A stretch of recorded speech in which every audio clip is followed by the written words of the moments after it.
नमस्कार, मी केवल जिम आपल्या सर्वांचं क्लिक मराठी या यूट्यूब चॅनलवर सहर्ष स्वागत. मित्रांनो, आपला कम्प्युटर आणि त्यामधील डाटा हा आपल्यासाठी अतिशय महत्त्वाचा असतो. अशावेळी हा डाटा सिक्युअर असणं अतिशय गरजेचं असतं. तर मित्रांनो, या कम्प्युटरमधील फाईल्स, फोल्डर ह्या सिक्युअर राहण्यासाठी त्यांना पासवर्ड कशा पद्धतीने टाकायचा, तोही कोणत्याही अतिरिक्त सॉफ्टवेअर डाउनलोडिंगशिवाय कसा टाकायचा हे आजच्या व्हिडिओमध्ये आपण आज पाहणार आहोत. तर पहा, आपल्यासमोर डिस्प्लेवरती तुम्हाला दोन फोल्डर दिसत आहेत, एक मुंबई आणि एक पुणे. तर मित्रांनो, या दोन्ही फोल्डरना आपल्याला पासवर्ड टाकायचा आहे. तर तो पासवर्ड कसा टाकायचा, चला तर पाहूया आपण.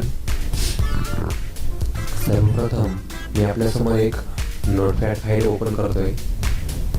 पहा, अशा पद्धतीची एक नोटपॅड फाईल आहे. या फाईलवरती तुम्हाला काही मेसेज दिसतोय. या नोटपॅड फाईलवरती तुम्हाला काही मेसेज टाईप केलेले दिसतोय.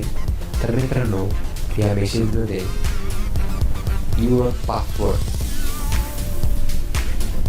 हा जो शब्द दिसतोय, या ठिकाणी तुम्हाला तुमचा सुरुवातीला एक पासवर्ड टाकायचा आहे. मी एक पासवर्ड टाकतो. पहा, युअर पासवर्ड जे नाव होतं ते नाव मी डिलीट करून कट करून त्या ठिकाणी माझा पासवर्ड टाकलेला आहे पिंक, जो मला त्या फोल्डर्सला द्यायचा आहे, मुंबई आणि पुणे यांना. तर पहा, पिंक असा पद्धतीचा पासवर्ड टाकल्यानंतर हा संपूर्ण मेसेज सिलेक्ट करून घ्यायचा. पहा, हा संपूर्ण मेसेज सिलेक्ट केल्यानंतर फाईल या ऑप्शनवरती क्लिक करायचं. फाईलमध्ये सेव्ह ॲज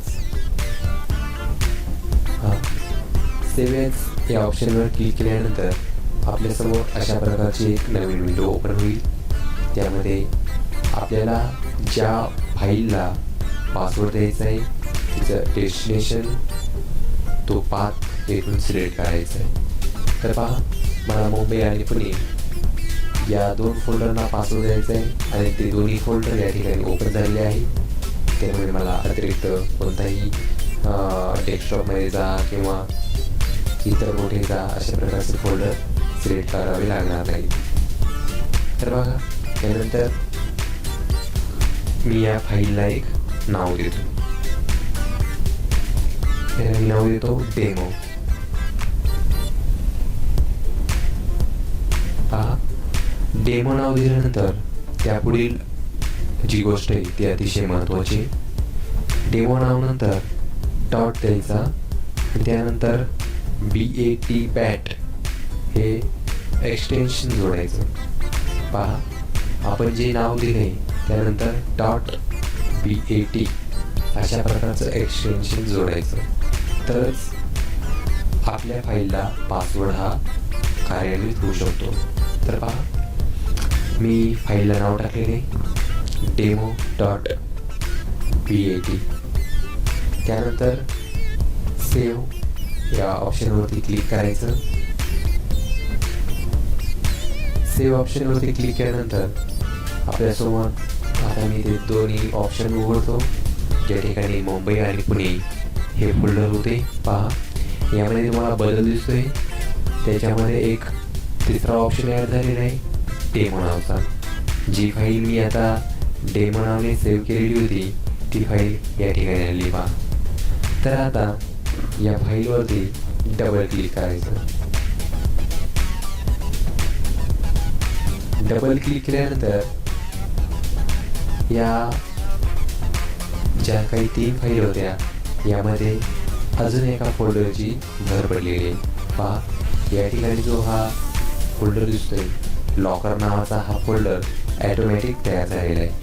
पहा, आपण फाईल सेव्ह केली demo.bat, त्यानंतर सेव्ह म्हटलं. सेव्ह म्हटल्यानंतर या ठिकाणी हा डेमो नावाचा एक नवीन फोल्डर कार्यान्वित झाला.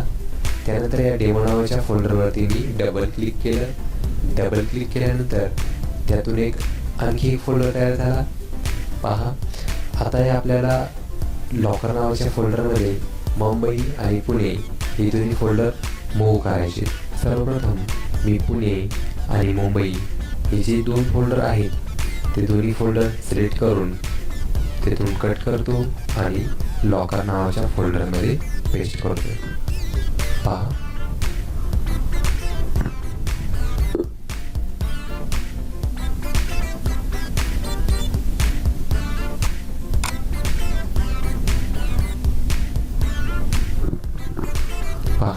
अशा पद्धतीने मी पुणे आणि मुंबई जे हे दोन फोल्डर होते ते लॉकर नावाच्या फोल्डरमध्ये मूव्ह केलेले आहेत. तर पहा, आता यानंतर डेमो नावाच्या फोल्डरवरती पुन्हा एकदा क्लिक करायचे. पहा, डेमो नावाच्या फोल्डरवरती डबल क्लिक केल्यानंतर या ठिकाणी एक प्रश्न विचारलेला आहे, folder created, are you sure you want to lock the folder. आणि त्यापुढे कंसामध्ये वाय आणि एन दिलेला आहे, म्हणजे येस ऑर नो. तुम्हाला हा फोल्डरला लॉक लावायचं आहे का, अशा पद्धतीच्या स्वरूपाचा एक हा प्रश्न आहे. जर आपल्याला आता काय करायचं आहे तर लॉक लावायचं आहे म्हणून वाय टाईप करायचं आणि एंटर करायचं. एंटर केल्यानंतर पहा, जो लॉकर नावाचा फोल्डर होता तो आता तिथून नष्ट झालेला आहे, गायब झालेला आहे. तर पहा, अशा पद्धतीने त्या फोल्डरला आता आपल्याला लॉकर पासवर्ड लागलेला आहे. तो फोल्डरसुद्धा आता इथे स्क्रीनवरती दिसत नाही. जर आपल्याला तो फोल्डर आता पुन्हा पाहिजे, पुन्हा ओपन करायचा आहे, त्यातली माहिती पाहिजे, तर अशा वेळी पुन्हा या डेमो नावाच्या फोल्डरवरती डबल क्लिक करायचं आहे. डबल क्लिक केल्यानंतर एंटर पासवर्ड अशा प्रकारचा मेसेज येईल. तर या ठिकाणी मी जो पासवर्ड टाईप केलेला होता पिंक नावाचा, तो पासवर्ड इथे टाकावा लागणार. पहा, ती पासवर्ड टाकला. पासवर्ड टाकल्यानंतर एंटर करायचं. एंटर केल्यानंतर थोड्या वेळापूर्वी जो लॉकर नावाचा फोल्डर गायब झालेला होता तो आता पुन्हा प्रकट झालेला आहे. त्यानंतर या फोल्डरवरती डबल क्लिक करायचं. त्यानंतर हे पहा, मुंबई आणि पुणे अशा पद्धतीचे दोन्ही फोल्डर आपल्याला या ठिकाणी भेटलेले आहेत. तर पहा, अतिशय साध्या सोप्या पद्धतीनं आपण फोल्डर हे आपण लॉक करू शकतो. लॉक करण्याचा जो काही कोड आहे, जो काही मेसेज आहे, तो मी माझ्या व्हिडिओच्या खाली डिस्क्रिप्शनमध्ये पेस्ट केलेला आहे. तिथून तुम्ही तो कॉपी करून तुमच्या नोटपॅडवरती घेऊ शकता आणि वापर करू शकता. धन्यवाद.